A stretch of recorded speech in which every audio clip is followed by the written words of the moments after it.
भीड़ में हड़कंप मच गया था और गार्ड्स ने बिफू को बताया कि आइवी का पीछा हित्ती कर रहे हैं। बिफू ने पहले भीड़ को काबू करने के आदेश दिए और कहा कि जो भी गड़बड़ कर रहे हों उन्हें बांधकर महल ले जाया जाए। उसके आदेश के बाद आइवी को पकड़कर महल लाया गया, जहां बूढ़ा वजीर हेमन उससे पूछताछ कर रहा था। आइवी बार बार कह रही थी कि यह मामला बहुत ज़रूरी है, उसे सीधे फराव से बात करनी है, लेकिन हेमन ने उसका मजाक उड़ाया। उसने धमकी दी कि अगर वह अभी नहीं बोली तो शायद कभी बोल भी नहीं पाएगी। इसी बीच बिफू वहां पहुंच गया। उसने गुस्से में पूछा कि हेमन ने किसकी इजाज़त से कैदी से अकेले में पूछताछ शुरू की। बिफू को लग रहा था कि आइवी की जानकारी वाकई महत्वपूर्ण हो सकती है। वह अपने सिंहासन पर बैठा और बेहद धीमी आवाज में आइवी से सिर उठाकर बोलने को कहा। आइवी को ऐसा लग रहा था कि वह उसकी हर छोटी सांस तक सुन सकता है। वह घबराई हुई थी। अगर बिफू ने उसे पहचान लिया तो क्या वह उसे मार देगा या कुछ और होगा? लेकिन आइवी की झिझक देखकर बिफू का सब्र टूट गया। उसने आदेश दिया कि उसे ले जाया जाए। आइवी समझ गई, अगर अभी उसने सच नहीं कहा तो शायद हर मौका हमेशा के लिए खत्म हो जाएगा। उसके सामने वही शख्स था जो उसकी यादों में सूरज देवता के बेटे की तरह उभरता रहा था। शायद यह उनका आखिरी सामना था और उसी पल आइवी ने उसका नाम पुकार दिया, बिफू। उस आवाज़ को सुनते ही बिफू ठिठक गया। वही आवाज़ जो कभी उसके सपनों तक पहुंच जाती थी। उसका चेहरा एक पल में बदल गया। कांपते हाथों से उसने आइवी के सिर से रेशमी पर्दा हटाया। जैसे ही सुनहरे बाल नीचे गिरे, पूरी सभा स्तब्ध रह गई। मिस्र में सुनहरे बालों वाली लड़की को मौत की निशानी माना जाता था। जो इसका जिक्र करता उसकी जीभ काट दी जाती, जो इसकी नकल करता उसे मार दिया जाता। यह फराव का खुद का फरमान था। 5 साल बाद बिफू ने आखिरकार आइवी को फिर देखा। उसकी हंसी में कड़वाहट थी। उसे लगा कि इसी वजह से वह उसे सालों तक ढूंढ नहीं पाया, क्योंकि वह जेरी के साथ छुपी हुई थी। आइवी बार बार समझाने की कोशिश कर रही थी। वह अपनी जान जोखिम में डालकर भागी थी और वापस आई थी ताकि बिफू को बता सके कि हित्ती की सेना मिस्र और सीरिया की सीमा तक पहुंच चुकी है। लेकिन बिफू ने जरा सा भी शुक्रिया नहीं कहा। उसने उल्टा आइवी का मजाक उड़ाया। पूछा कि वह खुद को क्या समझती है। हित्तियों से लौटकर सीधा मिस्र के मामलों में दखल देने वाली वह कौन होती है? गुस्से में बिफू ने उसके बाल पकड़ लिए और पूछा कि 5 साल बाद उसने यही जगह और यही समय क्यों चुना लौटने के लिए? क्या इसका जेरी से कोई मतलब नहीं था? उसी समय बूढ़े हेमन ने आग में घी डाल दिया। उसने कहा कि बिफू को इस औरत से सावधान रहना चाहिए। कहीं उसे जेरी ने जासूसी के लिए तो नहीं भेजा। आइवी हैरान थी कि उसे इतना गलत कैसे समझा जा सकता है। वह सिर्फ इसलिए लौटी थी ताकि बिफू सुरक्षित रहे। लेकिन बिफू का जवाब अब भी बर्फ जैसा ठंडा रहा। मेरी सुरक्षा की चिंता करना हर किसी के बस की बात नहीं। मेरी नज़रों में तुम्हारी कीमत रेगिस्तान की रेत से भी कम है। उसकी बहन का श्राप जैसे सच होता दिखा। उसी पल आइवी के भीतर कुछ टूट गया। वही छोटी सी उम्मीद जिसने उसे समय चीरकर वापस आने की हिम्मत दी थी, वह पूरी तरह बिखर गई। वह आंसू रोकने की कोशिश करती रही, खुद से कहती रही कि रोना नहीं है, किसी ऐसे आदमी के लिए जो अब परवाह नहीं करता। आंसू उसका बोझ ही बढ़ाएंगे। आखिर में उसने बस इतना कहा कि जिस समय बिफू रानी से शादी करेगा उसी समय हित्ती मिस्र पर हमला कर देंगे। 5 साल पहले उसने जेरी को जाने दिया था, जिससे हालात बदल नहीं पाए। अब उसका बस एक ही मकसद था, मिस्र को हित्तियों की हरकतों के बारे में बताना, ताकि थोड़ा सा सही वह कुछ भरपाई कर सके। यह कहकर आइवी लड़खड़ाते कदमों से बाहर जाने लगी। तभी अचानक बिफू उसे गोद में उठाकर खड़ा हो गया। उसने गुस्से में पूछा, इस बार वह कितने समय के लिए गायब होना चाहती है? 5 साल, 10 साल या हमेशा के लिए? आइवी ने धीरे से कहा कि इस बार लौटकर उसका कहीं जाने का इरादा नहीं है। उसे वह कंगन मिल गया था जो गुलाब की दीवार में छुपा था। 3000 साल बाद की दुनिया में इतिहास फिर अपनी जगह लौट आया था। लेकिन वह यहाँ इसलिए लौटी क्योंकि बिफू, मैं तुमसे प्यार करती हूँ, मैं बस तुम्हें देखना चाहती थी। लेकिन आइवी के इन जल्दबाजी वाले शब्दों से बिफू के घाव नहीं भर सके। सालों तक उसने तलाश की, प्रार्थना की, उम्मीद की आइवी वापस कब आएगी। अब उसे आइवी के प्यार पर गुस्सा आता था, क्योंकि उसे लगता था कि वही उसके वादे तोड़ती रही। बिफू ने कमरे का दरवाज़ा लात मारकर खोला। उसकी आंखों में एक ही चीज़ थी, यह कि आइवी उसके प्यार को साबित करे। वह मिस्र का महान फ़राओ था, सूरज के नीचे, जिसका सब सम्मान करते थे। लेकिन एक डर हमेशा उसका पीछा करता था, आइवी को खो देने का डर। वही आइवी जिसने उसके सारे वादे तोड़े और भूल गई। वह चाहता था कि आइवी भी वही दर्द महसूस करे, ताकि वह उसे कभी न भूल सके। उस दर्द और टूटन वाली रात के बाद अगले दिन जब आइवी की आंखें खुलीं, तो उसने सामने लेही को देखा। वह हैरान रह गई। आइवी ने घबराकर पूछा, क्या क्या मैं मर गई हूँ? लेही ने शांत आवाज में कहा, नहीं, तुम मरी नहीं हो।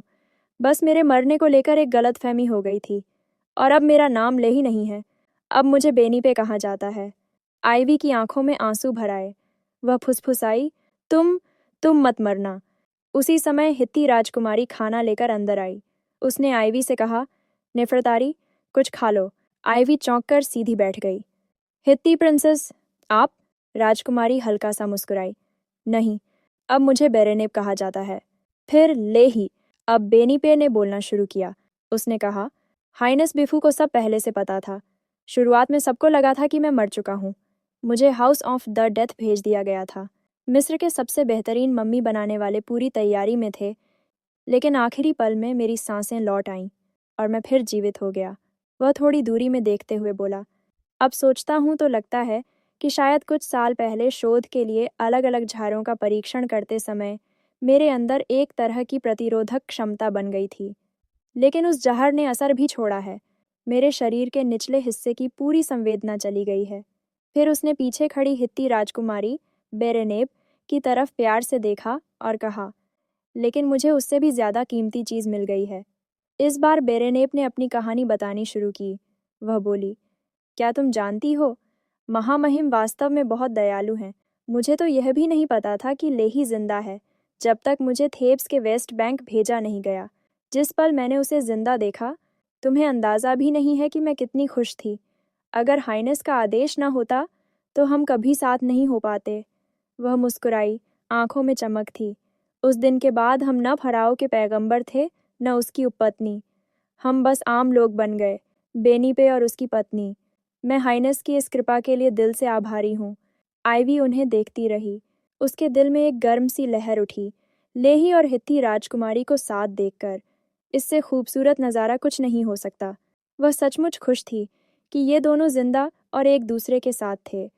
थोड़ी देर बाद आइवी ने पूछा, ओह, सही है, हम आखिर हैं कहाँ? लेही ने जवाब दिया, मेम्फिस के वेस्ट बैंक, गीजा में। जनरल मॉन्टेस तुम्हें यहाँ लेकर आए। तुम पूरा एक दिन और एक रात बेहोश रहीं। ये सुनते ही आइवी को पिछली रात बिफू के साथ बिताया हर पल याद आ गया। उसके मन में कांपती हुई आवाज़ उभरी, पूरा एक दिन और एक रात? हाँ। उसने मेरी बातों को बिल्कुल नज़रअंदाज कर दिया और पागलों की तरह मुझे तकलीफ़ा देता रहा। फिर उसका दिल भर आया। वह अपने लोगों के साथ इतना नरम है और मेरे साथ इतना बेरहम क्यों है? लेही ने उसे देखते हुए शांत पर गहरी आवाज़ में कहा, जालिम तो आप थीं, महारानी नेफरतारी। क्या आपको पता है कि आपके गायब होने के बाद इन 5 सालों में हाइनेस ने कैसी ज़िंदगी बिताई? वह धीरे धीरे बताने लगा। उन्होंने मुझे बताया था कि आप भविष्य से आई हैं और एक दिन ज़रूर लौटेंगी। वे पागलों की तरह पूरे मिस्र में विशाल मंदिर बनाते रहे, एक के बाद एक मूर्तियाँ बनवाईं, दस्तावेज लिखे, सब इसलिए कि ये चीज़ें 3000 साल बाद भी बची रहें। लेही ने आगे कहा, वह चाहते थे कि ये सब आपकी दुनिया में भी मौजूद हो, ताकि जब आप देखें तो आपको याद आए कि वह यहाँ हैं और कोई है जो आपका इंतज़ार कर रहा है। लेकिन साल बीतते गए और आप वापस नहीं आईं। उन्हें डर था कि शायद आप कभी लौटेंगी ही नहीं, और यह भी डर कि वह इतना लंबा इंतज़ार कर ही नहीं पाएंगे। यही मिस्र के महान फ़राओ का सबसे बड़ा डर था। आइवी की आंखें भर आईं। भीतर ही भीतर वह फुसफुसाई, माफ़ करना बिफू। आंसू रोकते हुए वह बोली, लेकिन उसने तो सबको मेरा नाम लेने से मना कर दिया और किसी दूसरी नेफरतारी से शादी कर ली। लेही ने तुरंत कहा, ये सब बस चालें थीं, हित्तियों को यह दिखाने के लिए कि उन्हें चाल चलने का मौका मिल सकता है। पड़ोसी देशों को ये आभास देने के लिए कि मिस्र मजबूत है। हाइनेस के दादा रमेसेस प्रथम और पिता सेती प्रथम की लगातार लड़ाइयों ने इस अमीर देश को बहुत कमज़ोर कर दिया था। वह थोड़ा पास आकर बोला, उत्तर में दूर हित्ती साम्राज्य लोहे को गलाने की कला में उस्ताद हो चुका था। उनकी सेना हर दिन ताकतवर होती गई और आसपास के देशों को निगलती चली गई। फिर उसने गहरी सांस ली। जेरी एक विलक्षण विजेता है। मुतल्ली को हटाकर जब से वह हित्ती साम्राज्य का असली शासक बना, मिस्र के लिए वह सबसे बड़ा सिरदर्द बन गया। जैसे ही हित्तियों ने सीरिया पर चढ़ाई शुरू की, हाइनस ने एक भव्य नाटक रचा, रानी से विवाह का। हित्तियों को लगा कि उनकी योजना सफल हो गई है। इसी धोखे में वे दमिश्क पार करके नील नदी तक अपनी नज़रें बढ़ाने लगे। लेही बोला, हाइनस यही चाहते थे ताकि सही समय पर उन्हें बड़ा झटका दिया जा सके। लेकिन उन्हें एक ही बात की चिंता थी, अगर आप वापस आकर यह सब देख लें तो क्या आप फिर भी उनके पास लौटेंगी? वह अंत में धीरे से बोला, उन्होंने कभी अपने वादे नहीं भूले। उसने घबराकर पूछा कि वह बिफू कहाँ है? लेही ने बताया कि हित्तियों के खिलाफ पूरा युद्ध शुरू हो चुका है। फराओ पहले ही अमून, सेथ और रे की सेनाओं के साथ उत्तर की ओर सीरिया की तरफ बढ़ चुका था ताकि हित्ती सेना का सामना किया जा सके। आइवी को समझ आया, यही तो कादेश की लड़ाई की शुरुआत थी। ये बहुत ही कठिन जंग थी। रामेसेस द्वितीय को गलत खुफिया सूचना मिली और उसने जल्दबाजी में अपनी फौजें गहरे मैदान की ओर ले जाकर हित्तियों के जाल में फंसा दिया, जहां उसकी सेना को भारी नुकसान हुआ। लेकिन सौभाग्य से दूसरी सेना समय पर पहुंचकर उसे मदद कर सकती थी।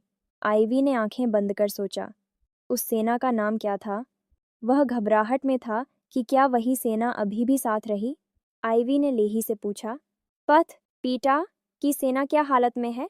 क्या वे शहर से निकलकर उसके पास गए? लेही कुछ चौंका और बोला, पथ की सेना यहाँ ही है। आइवी हकला पड़ी, क्यों? वे यहाँ क्यों हैं? मैं उसे मरने नहीं दे सकती। पथ की सेना का कमांडर कौन है? मुझे उससे बात करनी होगी। अभी निकल पड़ना होगा, नहीं तो बिफू की जान खतरे में पड़ जाएगी। लेही आइवी को देखते हुए मन ही मन सोचने लगा कि यह लड़की सच में फराओ से कितना प्यार करती है। वे दोनों एक दूसरे के लिए पागल थे, पर किस्मत उन्हें बार बार तकलीफ देती रहती थी। दोनों जैसे समय समय पर एक दूसरे को चुभाने वाले कांटीले जीव हों, जितना पास आते उतना चोट पहुंचाते। लेही ने दिल में चाहा कि वे दोनों किसी दिन सुखी हों, ठीक वैसे जैसे वह और हित्ती राजकुमारी अब बिरेनिब सुखी थे। लेही ने सोचा कि वह यह खुशहाली देखना चाहता था, वैसी ही जैसे उसने और हित्ती राजकुमारी ने पाई थी। आइवी ने घड्डी निहारते हुए ठान लिया कि अब जो कुछ भी करना होगा वह करके रहेगी, चाहे जान देनी पड़े। वह पथ की सेनाध्यक्ष से मिलने और फौरन कादेश की ओर रवाना करने के लिए तैयार हो गई। लेही ने धीरे से कहा कि पथ की सेना का कमांडर वही है। वह भले ही अब मिस्र का पैगंबर नहीं रहा, लेकिन फिर भी फराओ ने उसी को इस सेना की जिम्मेदारी दी थी। सैनिकों को उसकी असली पहचान का पता नहीं था, पर फराओ के आदेश के बाद उन्होंने पूरी निष्ठा के साथ उसकी बात मान ली थी। युद्ध शुरू होने से पहले ही वे मेम्फिस के पश्चिमी किनारे की सुरक्षा कर रहे थे। हित्ती राजकुमारी ने समझाया कि पथ की सेना अपनी मजबूत रक्षा के लिए जानी जाती है। फराओ ने इन्हें यहाँ इसलिए छोड़ा था ताकि सबकी सुरक्षा बनी रहे और देश की आखिरी सीमा भी सुरक्षित रहे। लेही ने आगे कहा कि अगर इतने बड़े युद्ध में मिस्र को पीछे हटना भी पड़े तो पथ की सेना मेम्फिस के सैनिकों के साथ मिलकर हालात पलट सकती है। उनका इरादा साफ था, वे हर स्थिति में फराओ के साथ खड़े रहेंगे और जब भी वह मुसीबत में होगा उसकी मदद करेंगे। लेकिन फिर उसने अफसोस जताते हुए कहा कि अपनी मौजूदा हालत में वह सेना को सीरिया तक नहीं ले जा सकता। नेफरतारी ने बिना हिचक कह दिया कि भले ही लेही चल नहीं सकता, लेकिन आइवी चल सकती है। वह सेना को सीरिया ले जाकर उसकी जगह ले सकती है और फराओ तक पहुंच सकती है। आइवी ने हिचकते हुए कहा कि फराओ ने तो इस सेना को यहीं सबकी सुरक्षा के लिए छोड़ा था। इस पर लेही ने गंभीर आवाज में जवाब दिया कि अगर फराओ मर गया तो वे सब भी नहीं बचेंगे। वही है जिसने उन्हें खुशी दी है और उनकी निष्ठा हमेशा उसी की रहेगी। अगर फराओ इस दुनिया से चला गया तो लेही भी दूसरी दुनिया में उसका साथ निभाने के लिए उसके पीछे चला जाएगा। लेही ने फराओ की सुरक्षा का टोकन और पूरी जिम्मेदारी आइवी को सौंप दी।